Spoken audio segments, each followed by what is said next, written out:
My name is Brandon, and over the past year, the Delight Cafe team and I have traveled across the U.S. researching this rapidly growing industry of CBD products. What we have found throughout the industry were products that were inconsistent in dosage and used ingredients that weren't even lab tested.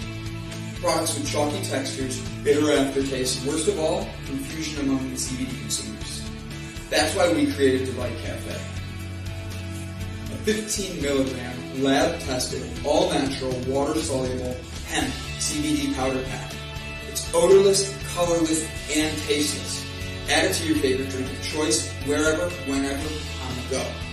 Quickly find your calm, your balance, and your delight when you need it most.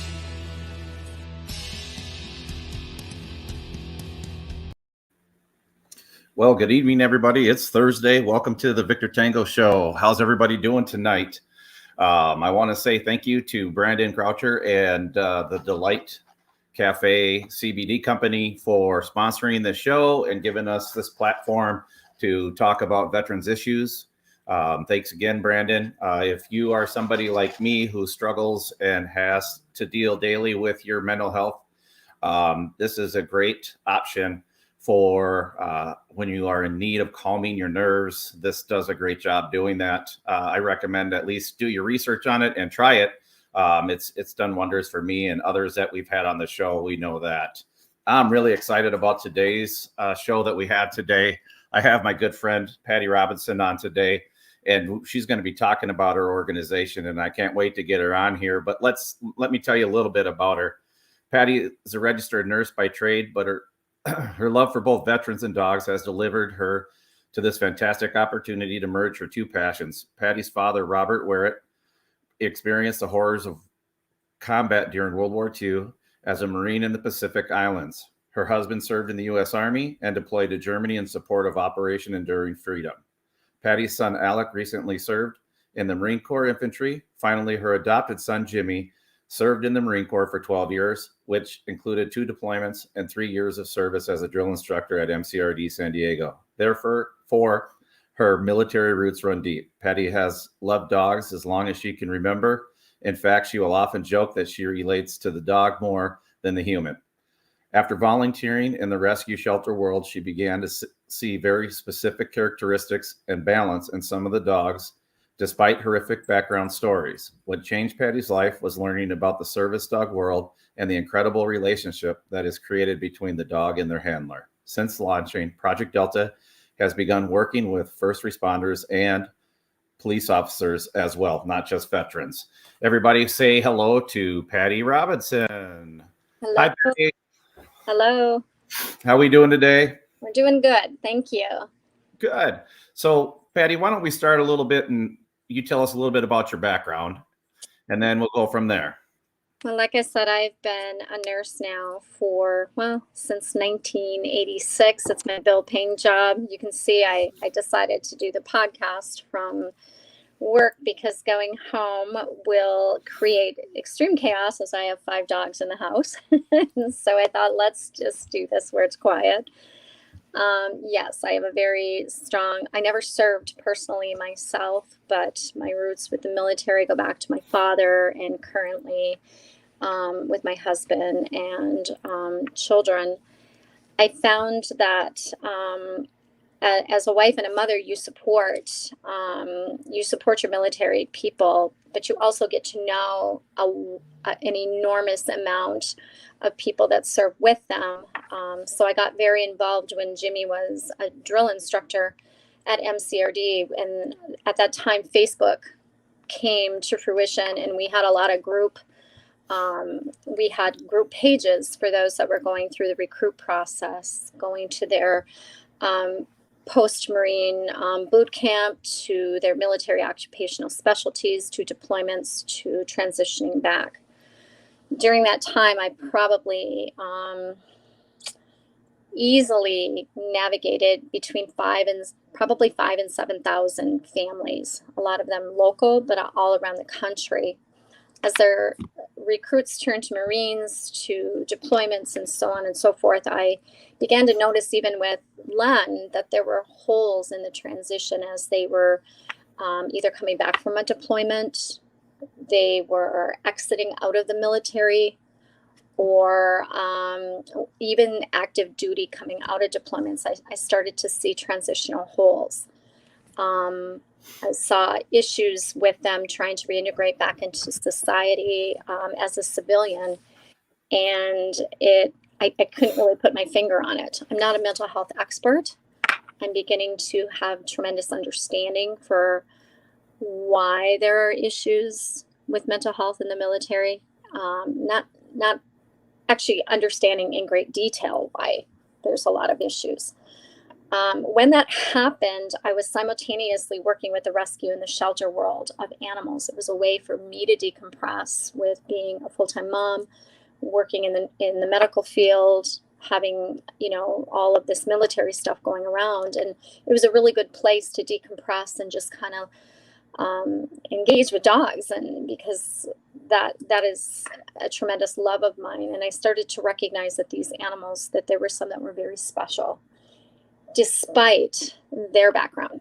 So you had two very different demographics, but having similar issues, bridging them together. After I learned about the service dog world, I got involved with an organization in New Mexico that was doing something where they were pairing these veterans with very driven dogs, very neutral dogs, and training them as their service dogs. And I kind of went, aha, this is it. This is what I want to do. So Project Delta is literally grassroots. It was from the very beginning. I had no idea how to run a nonprofit, how to start a nonprofit, but I just knew that I was very passionate about both ends. And therefore I thought, I'm just going to talk. I'm going to talk to people, and I'm going to get as much information as I can. And basically with the help of some tremendous people, including some recruit families that I was involved with. And we created a board of directors. We launched, we became incorporated. We launched and we paired our first team, actually with the help of you, with somebody that you worked with, Sam. And we just got going. I would say going into this 5th year that we have made tremendous changes. We've pivoted, we've taken the information, the measurable outcomes, and we've shifted things around accordingly to best serve the handler, but also determine which dogs really are truly wish to do this job as a service animal. Mm-hmm. Just pets. They are highly motivated, very driven dogs, very handler specific. They have to be neutral to other dogs. They have to be neutral to other people to help serve. But what's important is that the dog doesn't become a crutch for these men and women that need it. It's a bridge. I always say the dog is a bridge to social pleasantries. The dog is a bridge for these handlers to get back out and live their best version of their life. Yep. Let's go back a second. You had mentioned Len in your earlier post there about the transition. Could you let everybody know who Len is? I'm sorry. Len's my husband. And he's been instrumental at helping me and assisting me with getting this off the ground from an operational standpoint. He is an anesthetist, and he served as an anesthetist in the Army in a cash unit. So he saw the results of combat from a medical standpoint. So he had a good understanding of current conflicts are very, very different types of warfare. And the effects of current warfare are very different than, say, years ago with the Korean War, with the Vietnam War, even World War II. It's very different. Yeah, each conflict seems to bring its own type of mental health. Absolutely. And it's probably also, it's more acceptable today than it was back then. So it doesn't have as much of a taboo as it did in the past. So that's it as well. But I do feel like there's a lot that needs to be done. I think they do, the VA and mental health providers, they provide a lot of really great programs and such, but there's a lot of root causes that I personally don't feel that are that a lot of these handlers wish to even divulge and wish to talk about, which can oftentimes be pre-military. Mm-hmm. And whereas you bring this dog into their life, it's a whole science base. It's a whole science experiment of what's going on between the dog and the handler, which allows these handlers to start utilizing their therapies so much better. Can you share with us how the process starts? Like, so from the beginning, a veteran contacts you. Right. Walk us through that, through the pairing, through all of that, and just kind of give us an understanding of the whole process and how it works. Right. I'll be honest, we have a really, really good website, which I'm sure you'll share. We have social media outlets for, people to kind of follow follow the teams and everything. This has changed a lot over the last few years. So everything is basically word of mouth. I work very, very closely with a veteran organization called the Eagles Healing Nest, where a lot of the veterans come through that program, come through Melanie's program, and she vets them and they come to me. So a veteran that's interested in this process will have a conversation. There's a preliminary form that gets filled out or sent out to them online. And with that, they contact me. I'm the first go-to. And I'll kind of, right now, I'll ask some basic questions and everything, and then really, really get to the guts of it right away by explaining what a service dog is versus what it's not. And I think that there's a lot of misunderstanding about what service dogs are and how you acquire one.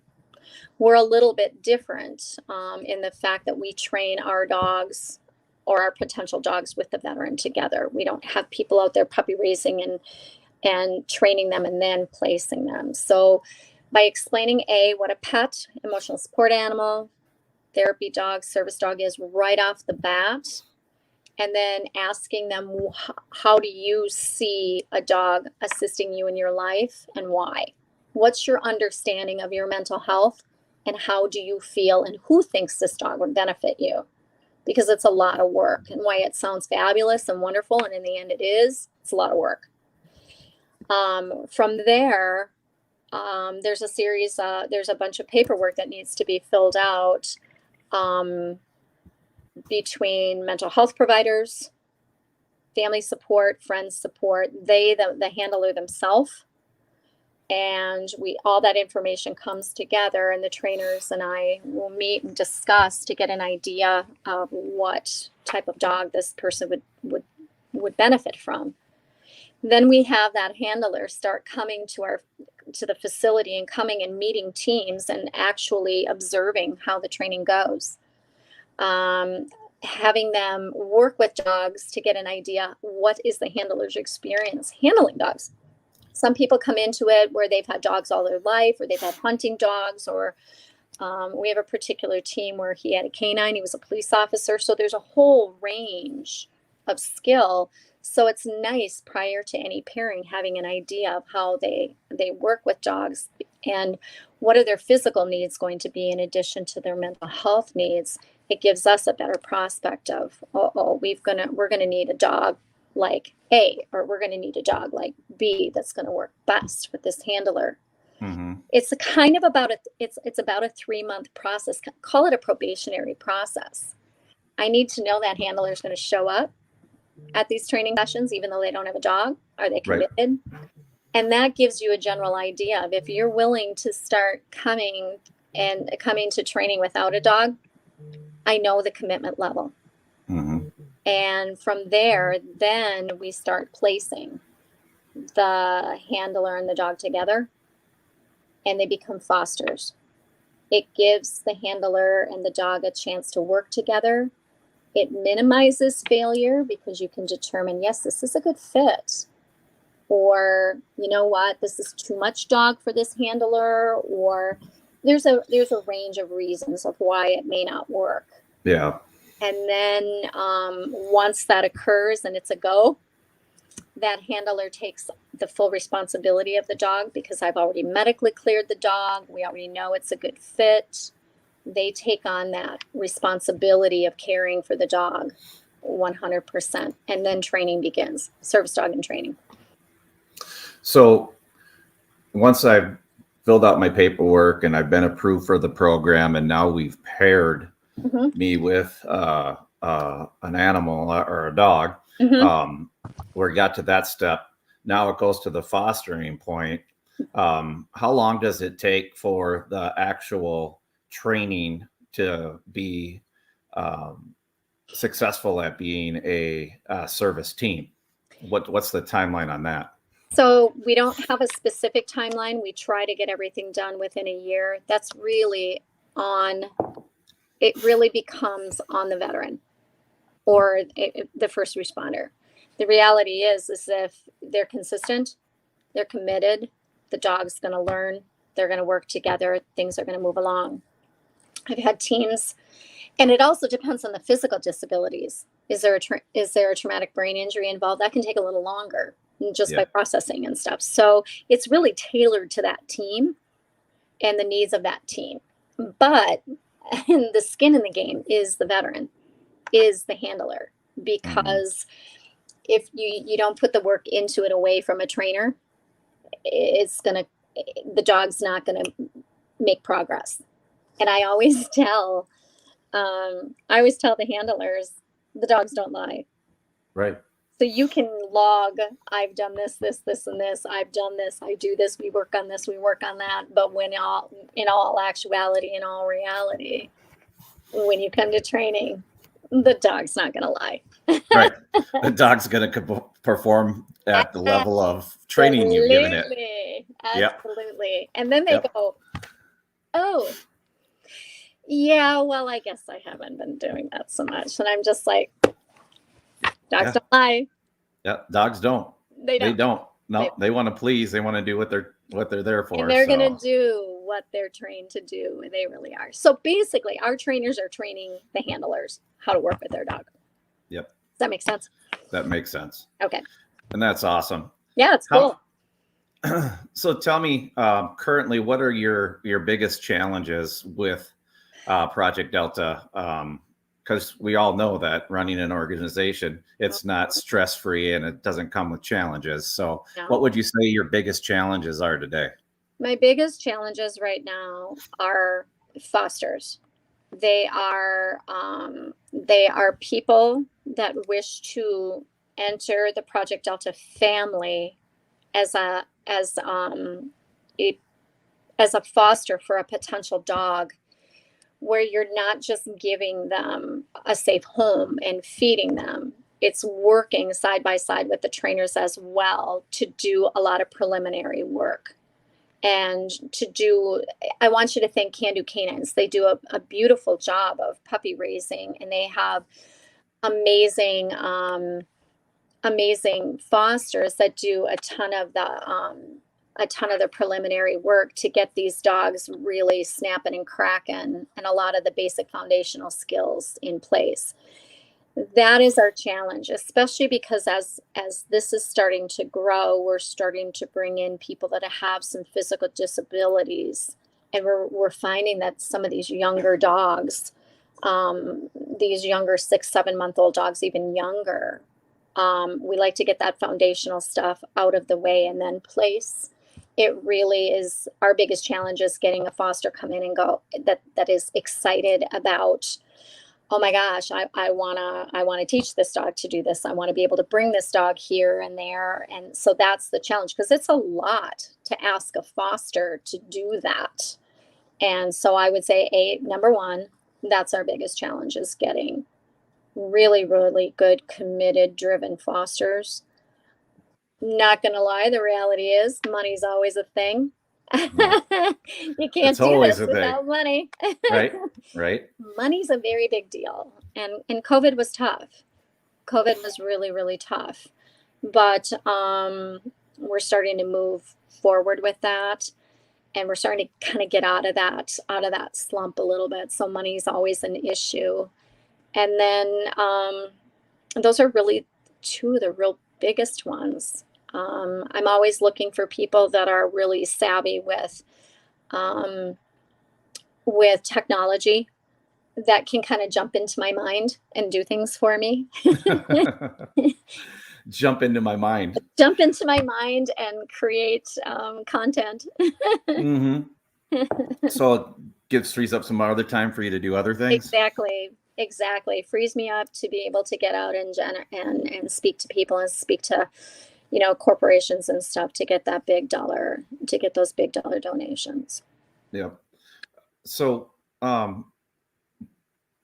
do you do any fundraising events? Are there any annual events that you have scheduled? Mm-hmm. What does your fundraising calendar typically look like? I know that there's a big one coming up that you have done before, which is giving. What's Giving Day? National Giving Day? It's Minnesota Giving Day. Yes, I think it's November 18th this year. That is huge. That's a huge opportunity for people to support nonprofits of their choice. This is where we definitely we bring in a significant amount of money. That's a big deal. The other thing too is I have had tremendous relationships with some of the VFWs and American Legions, the Marine Corps Detachment League that has, found us through word of mouth, through somebody that knows, through yourself, David. You helped, in the beginning stage where they want to be able to help support a veteran organization. And when they hear dog attached to it, it's just something that makes everybody happy. Because you're combining those two things together, and you're really not, it's not just about the human. You're really, really able to assist some of these really special dogs too. And that is so cool because they have stories. They can't verbalize it. We see it. We watch them. We watch them reset themselves, and they have such incredible forgiveness and desire to serve humans. And who better to serve than those that have served our country? Whether, you know what I mean? It's just makes sense. Yep. And it feels good giving back. It feels so good. Yep. And, going back to you saying, I mean, I have believed in your organization since we first were introduced, and I dove in and jumped right in and helped too. These guys, I want people to know that this is really doing God's work. I'm sorry I say that, but that's how I feel. No, it's really is. giving you. It really is. Giving the veteran a new lease on life, a new purpose in life.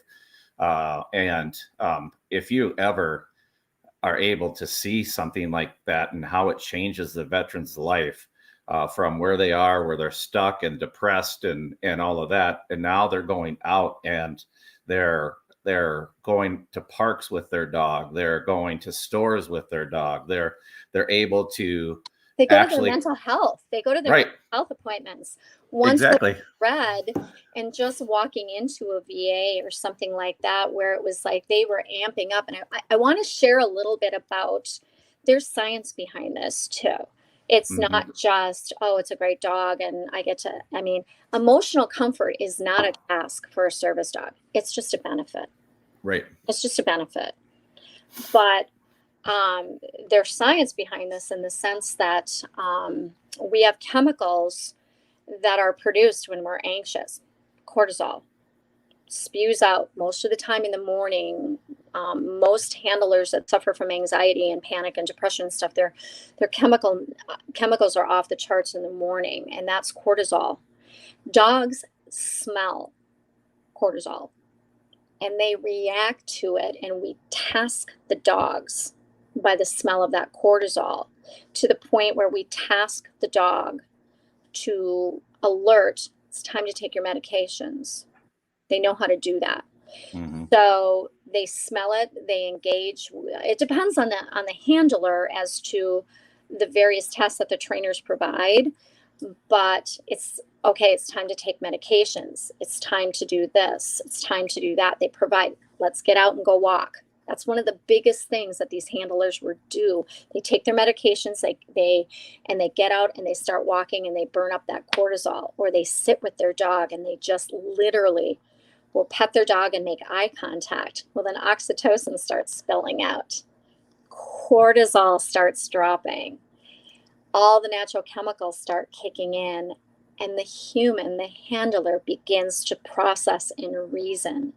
Yep. Breathing exercises can begin. Meditation can begin. All of the things that they're taught in their group therapies or through their mental health providers. And then it's like, holy shit, sorry. It's okay. I got a grip on this.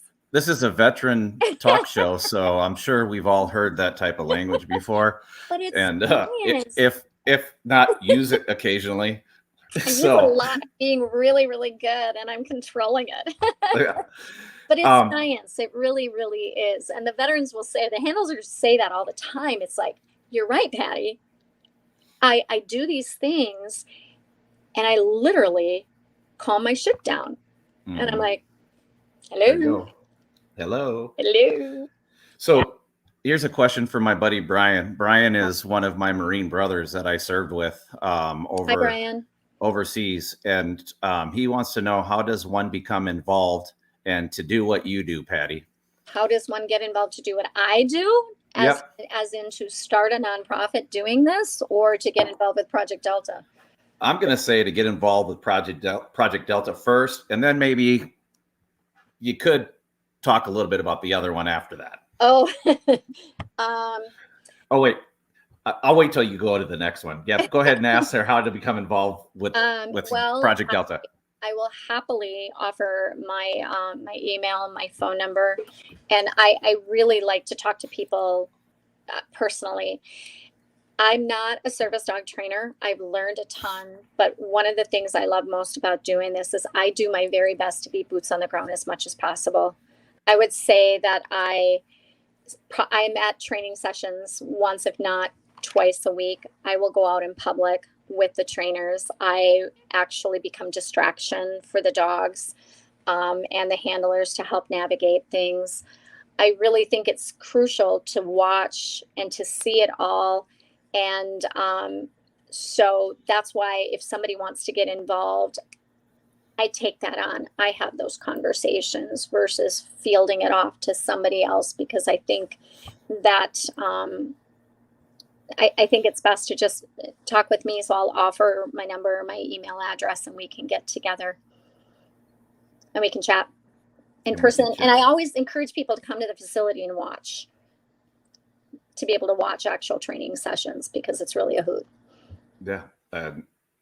What an amazing thing to be able to watch when it's going on. It's really fun. So, yeah. It's fun.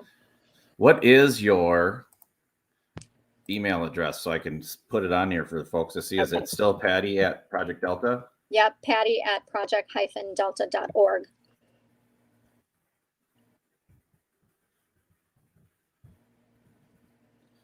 I'm typing this in as we talk, so that's why you can see me looking at this. Funny. So Brian, email me, call me, we'll talk. Brian's a good dude. Like I said, he's one of my brothers that I served with in the same unit, and actually same platoon, same everything. So, cool. And we hung out quite a bit. I would trust him with my life. We're that close. So that's awesome. I know you'll take his questions and talk to him through everything. So we'll get him your email address. That didn't take, so let's try it again. Sorry. So how do you get started if you want to start a nonprofit organization like this? How about that? Well, I think the best way to answer that is, rather than start your own, partner with those that are already doing it. And because there's always room, if it's something, I think you have to walk the walk. You have to I probably put 40 hours plus a week into this, in addition to a bill paying job and a family and the whole bit. Before starting anything like that, you do your research on what exists already. Mm-hmm. And rather than reinventing the wheel, determining, okay, I really like this, I really want to do this. So jumping in with somebody, getting to know, an existing organization to see how you can serve that existing organization. Yep. And Patty, I can speak on this, that it is a lot of work. The amount of hours that we spent at your kitchen table having conversations Oh my about gosh, yes. what are we doing next, What are we doing? processing paperwork for veterans, Yes. Finding facilities to do the training at, to how are we going to, who and how are we going to contact these organizations and meet with them? Yep. Like VFWs and American Legions and the Marine Corps League and all of that kind of stuff. People who go into this think that it's kind of a side gig or something like that, but it's really 2 full-time jobs. You're a nurse that day, and then all the rest of your time you're working on this, on Project Delta. Right. I think that needs to be clear to these folks as well. If this is something that you're feeling driven to, this is a commitment of, you got to put in some time. And well, because you have human beings and you have dogs relying on you all the time. And these are vulnerable human beings.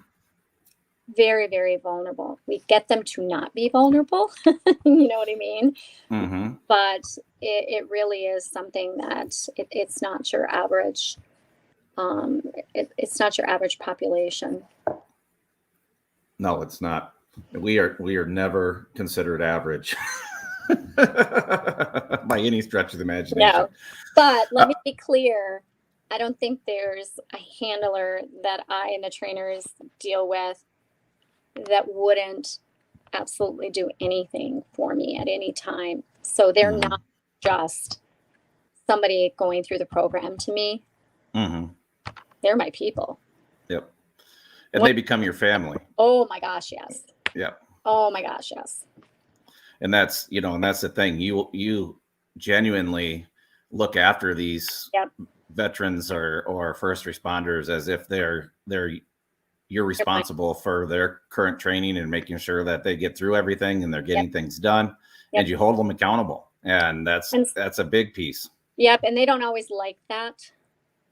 And I've lost many because of that reason, and that was very hard to accept. But the fact is I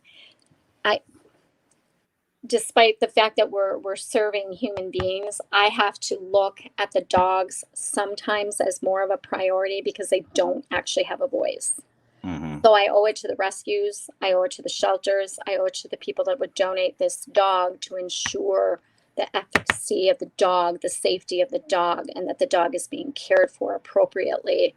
And that means ensuring, I have to be their voice and their advocate. So I don't put up with, I don't put up with anything that makes me suspicious that there's a problem with the well-being of the dog. Yep. And I can speak to that firsthand. Knowing that those dogs are that important to you, that it's even more important that the dog is going to be taken care of properly than it is for it to be paired with a handler. So I can vouch for that. And sometimes it's not the right time for the handler to join the program. Sometimes it's not the right time. And there's been 2 times where I've closed a file altogether. Otherwise, the file doesn't close because it might be the wrong time. They may not be in the headspace that they can do it. And that's okay.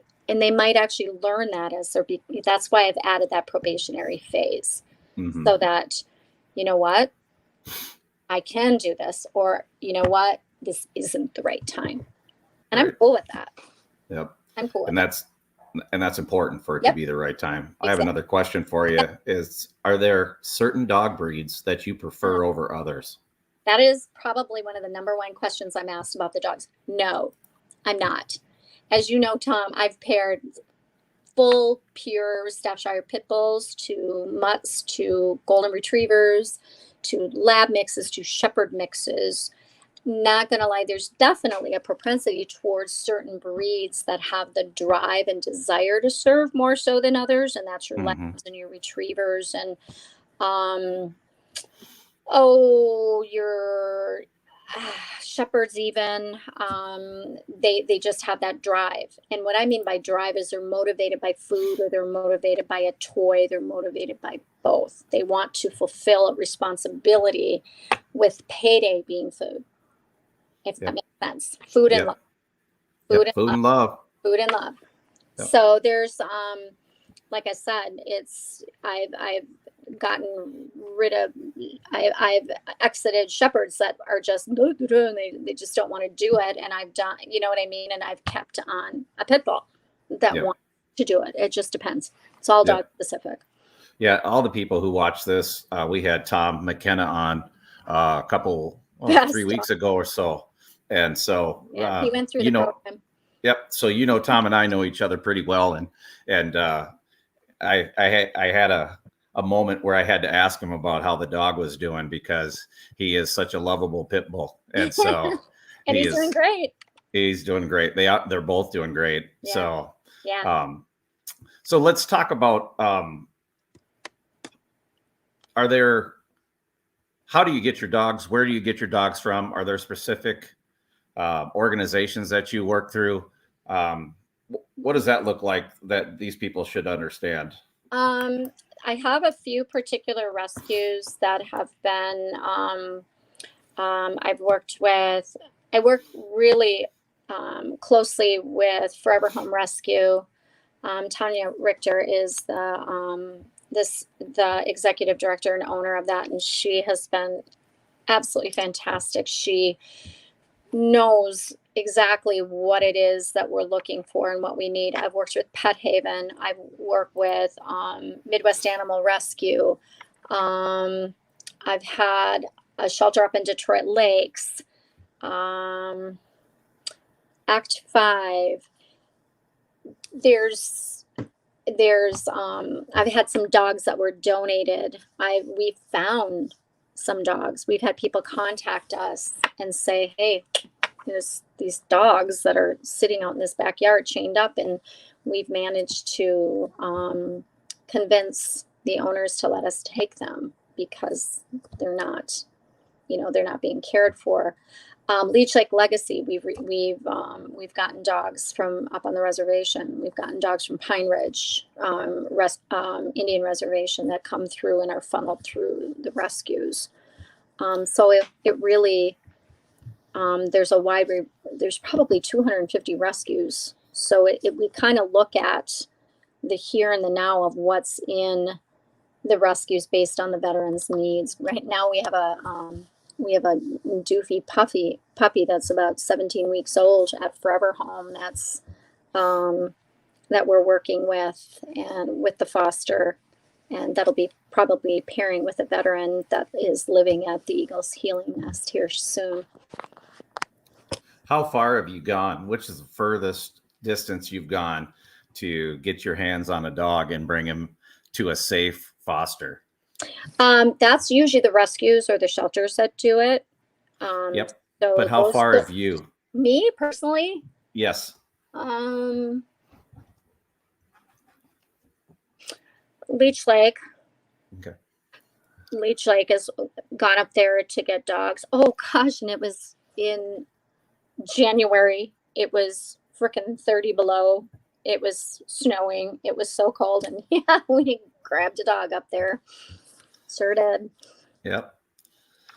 So let's talk about the financials a little bit. Mm-hmm. What are some of the things coming up for fundraising for you?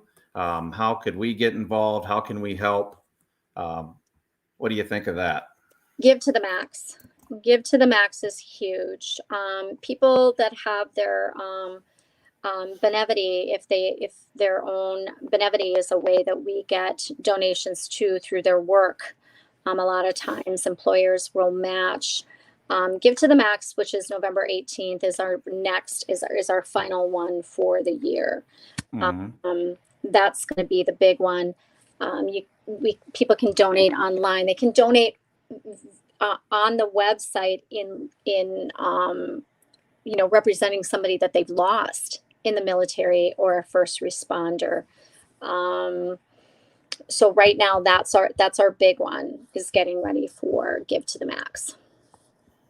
Do you do any golf tournaments? Any We shows? Are you going to do another one? We did, and that's the other piece, that because COVID just really, really eliminated a lot of that opportunity. So that first quarter of 2022 will be the big fundraising time. So if there's anybody out there that loves to fundraise or create opportunities for fundraising, maximizing that, I'd be happy to have them.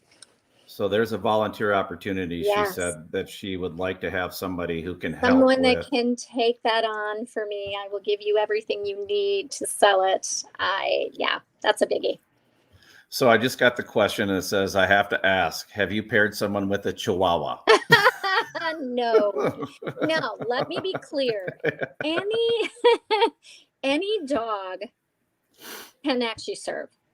They really can, because it's not about the breed or the size. It's about the drive and the willingness. A Chihuahua can do tasks. Here's why I stay away from small breeds or even anything under really 40, 45 pounds. Is these dogs are in the public eye, and they are going everywhere with these handlers. So they're going into crowded spaces, whether it's into, now that everything's opening up again and we're going back into restaurants, and there's going to be waits, or going into coffee shops where it's busy and cluttered, or maybe it's the Mall of America, or any place where there's just large amounts of people, movie theaters. As soon as you pick up a small dog, immediately that handler loses credibility that that's a service animal. You're picking the dog up for the safety of the dog so it doesn't get trampled. And that dog might be a diabetic alert dog. That dog might be a seizure dog. But as soon as you pick it up or you're holding it in a wheelchair, it's a visual thing. Yep. And they lose credibility. So that's why we do not pair small breeds. Even though they do serve, they don't serve our population. Mm-hmm. We also, the majority of the handlers that we have physical disabilities. It may not be a prosthetic like some, but they have physical disabilities that require bracing, tasks by picking things up. You know what I mean? A lot of that stuff, or helping pull up and such. Mm-hmm.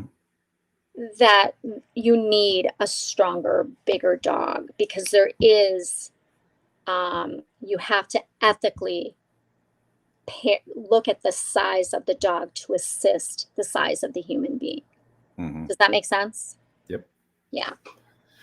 And it does, because for those of you that don't know, I mean, there's a lot of things that you can train these dogs to do.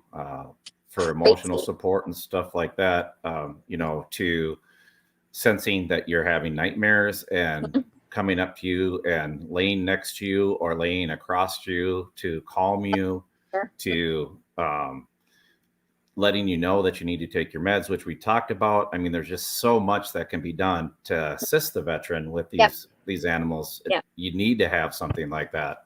I have the greatest experience that just happened. We have one dual dog. We have a retired firefighter who is a brittle diabetic. And so it's a PTSD dog and a diabetic dog. And we were out training at Walmart in Maple Grove a couple weeks ago. And we're doing all of these various things, and we're going to check out, and the handler was going to check out the self-checkout so that the trainer could assist him in positioning his dog appropriately, because no matter what, these dogs have to be out of the way. Mm-hmm. They can't be in the way of traffic and such. As we were navigating and going, I watched the dog was just very distracted, and I'm thinking, what's going on? The dog was spot on all day, and all of a sudden looking around, just very distracted. And the trainer stopped, talked to the handler, and said, check your blood sugar. And he's got a device where he just puts the phone up against this device and it gives him his blood sugar. Blood sugar was tanking. The dog was not being disobedient or being naughty. The dog was working to pull this handler out of the way. Where do I want to do? You got to check your blood sugar. Yep. The dog sat directly in front of him and was staring at him as he was checking the blood sugar. And we're like, treat that. You know what I mean? So that he knew. Exactly. Blew me away. That's amazing. Blew me away because I'd never seen it before. He smelled the sugar dropping. It was crazy. And that's crazy. I mean, just people forget the power of smell that these animals have too. So yeah, we have, as human beings, we have 5 million scent receptors in our nose. A dog has 250 million. Just a few more than we do. Just a few more. So what do deer have? Because don't deer have better smelling than dogs? I have no idea about deer. I'm not sure, but I just know that a dog can pick up on a deer without seeing them, without hearing them. It's crazy. They sure can. That is so amazing. I can't tell you the level of respect I have for this whole topic. Yeah, it's pretty cool. So why don't you tell us, Patti, for a veteran who's interested in this option for themselves, kind of go through a mental checklist of how they would prepare themselves, things they should be asking themselves that they're comfortable with, that kind of stuff before they step in and apply for your program. Okay. That's a really good question. The first question I would ask is, why do you want a service dog? What do you know? What do you know about a service dog, and what would your intentions be for one? This is not an animal that's going to provide you comfort and emotional support. It's task specific. Under the ADA, they have to be able to provide at least 2 tasks. So I would say, do you have a handle of your mental health? Do you have a good understanding of your mental health? Are you active in your mental health? Because it is not the dog's responsibility to put your mental health in check. When we're talking about being active, when we're talking about being active, are you on your meds? Are you on your meds? Are you going to therapy? You know what I mean? Do you have a support system in place? The other thing is, I'm very truthful. Do you have the financial means to support a dog? Are you stable? Are you in a home? Do you have an apartment? You know, can you pay your bills? Yep. Can you pay your bills? Because I provide this free, but it's ongoing for you. And that's vet care. It's food. It's supplies once you graduate. You know what I mean? You have to maintain that stuff. So I would say, can you do that? Are you able to do that? Because that's part of it. It's a living being that you are going to be responsible for. Yep. And guys, like I said before, these dogs are probably more important than the people when it comes to Patti. I don't mess around. I would be using the F word right now if I could. No, I don't mess around. And she doesn't. And I don't take kindly to people lying to me about I'm doing the work, and then I find out you're not doing the work. Yep. Yeah. Yeah. So the reason why I ask that is because, you know, sometimes a family member or even the veteran or first responder themselves will think, you know what, that's a great idea. I should get a service dog. Mm-hmm. But the work that goes into it, the amount of time training, the amount of work done in public, and all of that, it's huge. It's a part-time job. Yeah. And I think they need to understand that when you start talking about this, it's not a light commitment. It's like having a child. It's like that type of a decision. It's like having a child that you're going to care for. I think the other piece is understand that you're going to be in the public eye, because as soon as you walk somewhere and you have a dog with you, People are going to turn, they're going to look, they're going to wonder, and they may not see a darn thing that reflects why you have that dog. That's why we say it's the unseen wounds. Yep. You know what I mean? That often require this. Not everybody has a prosthetic or has a wheelchair or things like that that make people go, oh, that makes sense. Right. The majority don't. Right. The majority absolutely do not have those things. So you will be faced with assholes that will say, why do you have a dog? Yep. And you can't be an asshole back.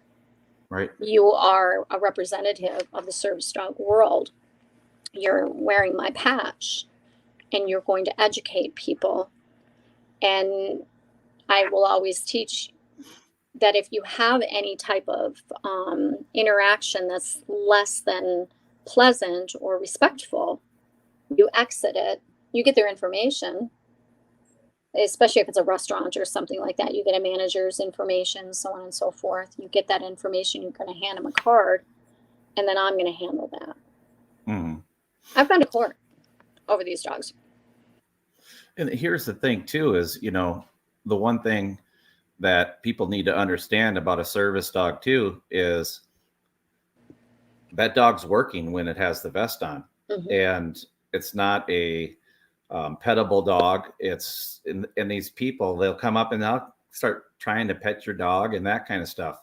And you will get irritated by the amount of people that will come up to your dog. So, I mean, the reason why I'm bringing all of this up is because it's a reality. These are things that you need to understand before you want to get a service dog and what that's going to be like. Mm-hmm. And the thing is you become a teacher, and that's cool. You become a teacher and an advocate for your dog. And I will always say, if you are in a mind space or you have an opportunity in which to let people interact with your dog, that's fine. If it's okay with you, the handler, if you're in a good space, because who knows their dog better than the handler? And you should be proud. You should be proud. And that dog is often a bridge to social pleasantries that you otherwise may not have engaged with ever. And that's important, that you do engage with people. It's okay to say, I got 10 minutes to run through Target right now. Here's a card. You can contact, Patti, the founder, because I'll talk to anybody for hours about this. Mm-hmm. But my wife's on the car. You know what I mean? I'm sorry. Yep. And off you go and do your stuff. And then, or if you're in a position to be able to talk more about it, you can. That doesn't mean you have to discuss your mental health. That's nobody's right. They absolutely cannot ask you any reasons of why you have that dog or anything like that. You're protected by the ADA. Right. Even your employer. Absolutely. So, absolutely. But honestly, I love, that's another piece. I absolutely love working with people that don't understand. Even mental health providers, they don't always understand what a service dog is when they're recommending a service dog, what they're actually recommending. So speaking of that, and you're talking about mental health providers, I know that you've done some communicating with the local VA here in Minneapolis. Yes. And some of their therapists and what, I can't think of her name, the person who's in charge of the mental health at. He's gone, and I'm so sad. Oh, but talk about where the VA is and service dog work. And they're getting there. As a matter of fact, there's some bills that have just passed where certain diagnoses and such, where there is some organizations are able to, where the VA will support certain organizations that provide them, which means they'll help the handler with food and supplies and stuff like that. They're doing some testing, and they are providing a lot of information. Not exactly how I would have gone about it, but that's okay. They're starting to recognize the benefits of it. It's hard a lot of times for mental health providers to buy into this because they fear so desperately that the dog becomes a crutch for the handler, when in fact that's the opposite of what we promote. It's nope, it's a bridge. And I have one particular gentleman, I was so excited to be able to bring a Vietnam veteran into the program, and he is an absolute delight. And because of that, this man is able to bring his dog to therapy sessions where he's getting 100% more out of it because his dog is there and is working with him. And I call him the artichoke because we're like peeling away the layers of this man and getting to the heart, you know what I mean, of the artichoke. Yep. And it's a direct correlation to being able to have that dog with him to keep those chemicals down, to be able to reason and process and do all of these things and get the most. And I think that there's so many imposters, you know, handlers that are showing up at the VA with dogs that aren't, that they get a bad taste in their mouth. Right. And I get that. We've seen that, David. We've been there. No. Oh, yeah. We know. We know. The imposters they kill me. Ugh. You know what I mean? They make my job so hard. Yep. Yeah, and we've seen them. And, you know, it's become fashionable. Yeah, fashionable to have a service dog. A service dog. Which we all know is not a service dog, but I got bit and peed on by a service dog. Right. And it's like, what? Exactly. So, Patti, we've been on here for almost an hour. Before we go, is there any last thing that you'd like to add? I absolutely love this more than any job that I've ever had. It's not a perfect science yet. I have learned that the demographic is very hard, that oftentimes a lot of these folks that might benefit have had issues way before the military.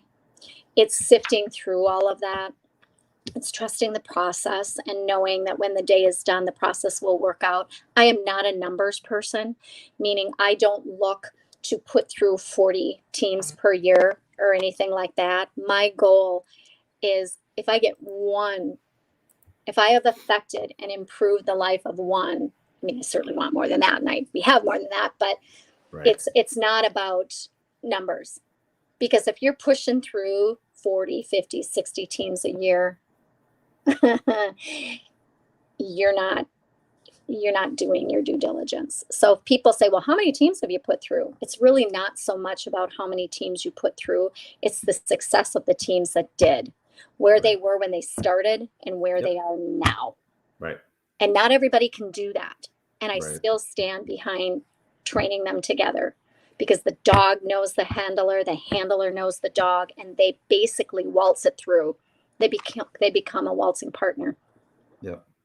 And they do. And they do. That's cool. Amazing. And it is amazing. And, you know, speaking of Sam too, just to see where he came from and where he went, and just it's an amazing story. He stood on the Timberwolves floor and accepted an award with his dog. I mean, with I don't know how many people fit into the Target Center at that time. And we started out just by literally walking into the building when they were playing, you know, when they were practicing, and then walking out, and then walking back in and walking around the building while they were, to sitting through games and accepting an award on the floor with spotlights, the whole bit, with his dog. Yeah. That's pretty cool. Yeah, it is. And his book, and in his book, writing another one. I'm writing another one. Yeah. Yeah. And so Tom, he runs his own nonprofit for veterans. Wow. And to be able to, and we have one team right now where this handler, he's an overnight trucker, and he drives a freaking pink semi, and the dog is front and center in the pink semi. You know what I mean? So these stories they get better and better, just better and better.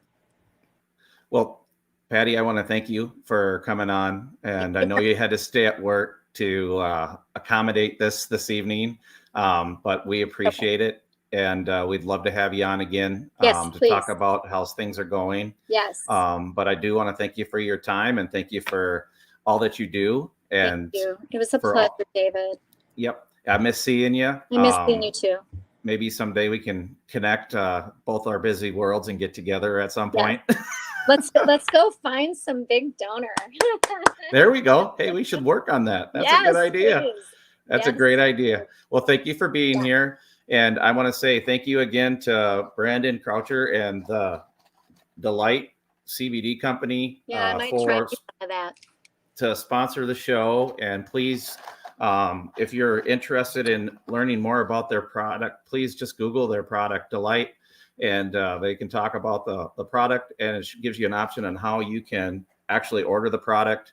I use it on days where I get to a later point of the day and I'm tired and I'm worn out, and I just at the end of my rope, and it helps me make it through without having to medicate again. Cool. So it gives me the benefit of that. So I recommend it for folks. So I want to say thank you for that. Patti, thanks again for joining us. You're welcome. And with that, you folks, we'll see you on the other side. And feel free to like and subscribe our show. Get this out to as many people as you can, and continue to share these podcasts with friends and family, and get as many veterans influence that we possibly can. And if you know somebody, just hit the website and hit contact us. And there's a preliminary form, and my information's up there, and I'll talk to the cows come home about this and try and help as many people as we can. Awesome. That's great. All right, everybody. Have a good day. Yep. We'll see you later. Bye, David. Have a good one. You too. Bye-bye. Bye.